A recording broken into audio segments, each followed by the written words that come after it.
first ever factory outlet, Chandanagar, Mukunda Jewelers, opening soon. No making charges.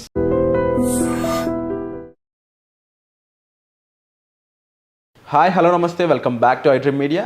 ఈరోజు మనతో ఉన్నారు immigration consultant అయిన ప్రశాంత్ శర్మ గారు. సో లేటెస్ట్ యూఎస్ అప్డేట్స్ గురించి ఈరోజు ఎపిసోడ్లో తెలుసుకుందాం. Hi sir. హలో అండి.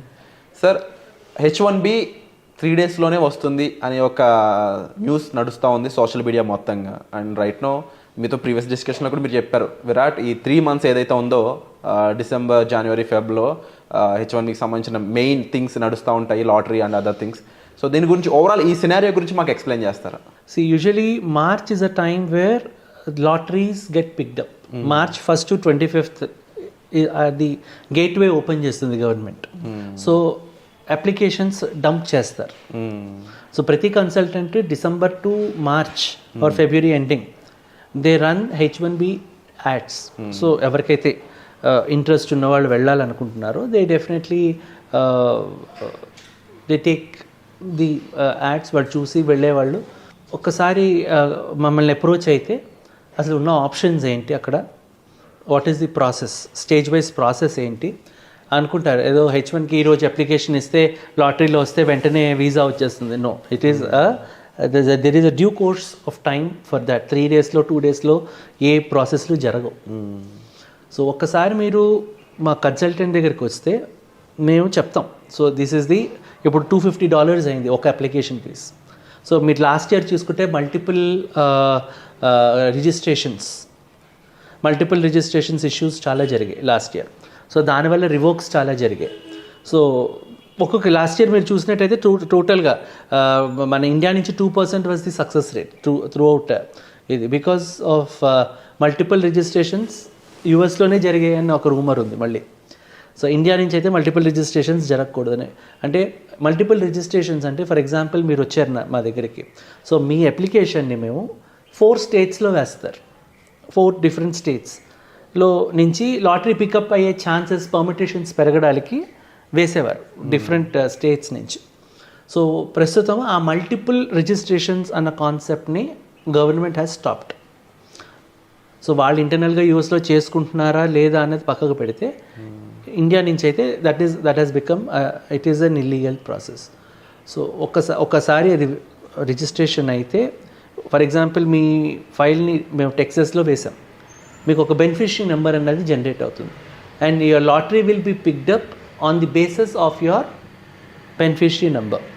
అది ఎప్పుడు తెలుస్తుంది? మార్చ్ 30వ తారీఖు usually the lottery pickup time అనమాట. అది తెలిసినప్పుడు మాకు అటార్నీస్ అక్కడ క్లాసిఫై చేసుకొని దే లెటర్స్ నో దట్ ఇదిగో ఈ క్యాండిడేట్స్వి ఈ బెనిఫిషరీ నెంబర్స్ తోటి పికప్ అయ్యాయి. సో ఒక్కసారి అది బెనిఫిషరీ నెంబర్ పికప్ అయిన తర్వాత then actual story would start. So అప్పుడు స్పాన్సర్షిప్ లెటర్ అన్నది ఒక ఎంప్లాయర్ ఎవరి ద్వారా అయితే మనం ఈ బెనిఫిషరీ వేసామో హీ హ్యాస్ టు గివ్ ఒక LCA అన్నది ఫైల్ చేయాలి. ఒక డెడ్ లైన్ ఉంటుంది. ఆ డెడ్ లైన్లోగా attorney will file an LCA. ఆ LCA ఫైల్ చేసిన తర్వాత that validity will be minimum for 3 years. Okay. So అందుకే ఇనీషియల్గా వీసా పడడం కూడా 3 yearsకే పడుతుంది. And H1 overall time frame is for 6 years. So అది రెన్యూ అవుతుంది. సో ఈ 3 yearsలో ఈ LCA అప్రూవ్ అయిన తర్వాత ఆ LCAలో వేజ్ రేట్ అనేది ఇస్తాం. They have to stick to that veg rate.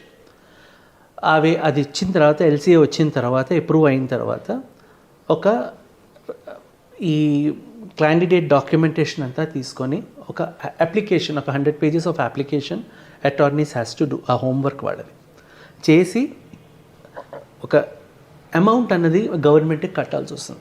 అది ప్రీమియం ప్రాసెసింగ్గా, జనరిక్ ప్రాసెసింగ్గా, దానికి కూడా ఇప్పుడు రేట్స్ పెరిగాయి మళ్ళీ. $1,500, $2,800, $2,850 for premium processing, what ever. Premium processing అంటే 3 daysలోనో 2 daysలోనో ఇమీడియట్ ఇన్స్టెంట్ డెసిషన్స్కి వస్తాయి. సో అగైన్ దాని మీద RFIs పడే ఛాన్సెస్ ఎక్కువ ఉంటాయి. So almost all the consultants go on a regular generic process only.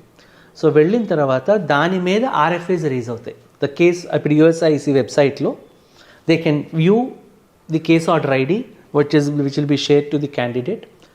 So అక్కడ ఈ రిసిప్ట్ నెంబర్స్ వాళ్ళకి అంటే ఫెడెక్స్ చేస్తారనమాట ఈ అప్లికేషన్స్ అంతా. అప్లికేషన్ ఫెడెక్స్ చేశాక ఫెడెక్స్ నెంబర్స్ ఇవ్వడం జరుగుతుంది క్యాండిడేట్స్కి. And then the next process receipt number ఇస్తాం. అంటే మీ పేమెంట్ మీరు కట్టిన ఈ అమౌంట్ గవర్నమెంట్కి వెళ్ళింది, ఓకే, అమౌంట్ రిసిప్ట్ నెంబర్స్ ఇవ్వడం జరుగుతుంది. Is all stage wise process. So receipt number వచ్చిన తర్వాత ఆ రిసిప్ట్ నెంబర్ వీళ్ళకి ఇచ్చిన తర్వాత కేస్ ఆర్డర్ ఐడి అనేది జనరేట్ అవుతుంది. సో ఆ కేస్ ఆర్డర్ ఐడి అన్నది యూఎస్సీ గవర్నమెంట్ వెబ్సైట్లో మనము లాగిన్ అయి చూస్తే, అండ్ యూఎస్సీఐసి వెబ్సైట్ ఇది is not a completely government funded organisation. It is been funded by H1s only. Government is funding through H1 payments only. So ఈ amounts ఏదైతే అక్కడ కడతారో 3 lakhs 3.5 lakhs what ever the payment the pay, ఆ payment వచ్చాక వాళ్ళ review జరగడం జరుగుతుంది. ఆ review అయినప్పుడు RFAs రేజ్ అవుతాయి. ఆ RFAస్కి పర్ RFA ఇంత అమౌంట్ అనేది అటార్నీ ఛార్జ్ చేస్తారు. ఆ తర్వాత కేసు అప్రూవల్కి పోతుంది. కేసు అప్రూవల్కి వెళ్ళిన తర్వాత employer has to give the set of documentation. అది బేస్ చేసుకొని వీళ్ళు DS-160 ఫిల్ చేసి, US ట్రావెల్ డాక్ ఫిల్ చేసి, వీసా ఫీజులు కట్టుకొని ఎంబసీకి వెళ్ళి ఇంటర్వ్యూ ఇచ్చుకొని దెన్ ఎస్ ఆర్ నో అన్నది తెలుస్తుంది. ఇంత ప్రాసెస్ ఉంటుంది. ఇదంతా ఒక 3 daysలో జరిగిపోయే వ్యవహారం అయితే కాదు. దీనికి 3 నెలలు పట్టచ్చు, 6 నెలలు పట్టచ్చు, సంవత్సరం పట్టచ్చు. ఈ ఓవరాల్ ప్రొసీజర్లో మీ హెల్ప్ ఎక్కడ నీడ్ ఉంటుంది అండ్ మిమ్మల్ని కాంటాక్ట్ చేయడం ద్వారా ప్రొసీజర్ ఎంత ఈజీ అవుతుంది? ఎంత ఈజీ అవుతుంది అంటే మేము చేసేది మేము నిమిత్త మాత్రమే. ఇందులో మేమేమి we can't do any magic. But మేము definitely when they approaches we give the whole explanation to them, giving them a better classifications on a chart. How to go through అన్న స్టేజ్ వైజ్. సో ఈ stage wise వెళ్ళగానే first ఇనీషియల్గా ఒక beneficiary నెంబర్కి help చేస్తాం. అక్కడే RR తెలిసిపోతుంది. వాళ్ళు లాటరీ పికప్ అయితే then they'll continue in this journey. లేదు అక్కడికి ఆ ఇయర్కి వదిలేయడమే. ఓకే. సో ఎవరైతే బెనిఫిషరీస్ పికప్ అయ్యాయో వాళ్ళకి చెక్ లిస్ట్ ఆఫ్ డాక్యుమెంట్స్ మేము ఇవ్వడం జరుగుతుంది. Check list of documents, employer payment ఎంత, మీరు ఇంత గవర్నమెంట్కి పే చేసుకోవాలి అని. సో గవర్నమెంట్ పే చేసుకున్నాక రిసిప్ట్ నెంబర్స్ ఇవ్వడం, ఫెడెక్స్ నెంబర్స్ ఇవ్వడం, ప్రతిదీ we give them on stage wise ఇచ్చుకుంటూ వెళ్తాము. అన్నీ అయ్యాక స్పాన్సర్షిప్ లెటర్స్ వచ్చిన తర్వాత if they want we'll help them with DS-160 and US travel doc. Visa slots book చేస్తాము, వీసాకి వాళ్ళు వెళ్తారు. కావాలంటే VO ట్రైనింగ్ అన్నది ఫ్రీక్వెంట్లీ ఆస్క్డ్ క్వశ్చన్స్ అనేవి ఉంటాయి.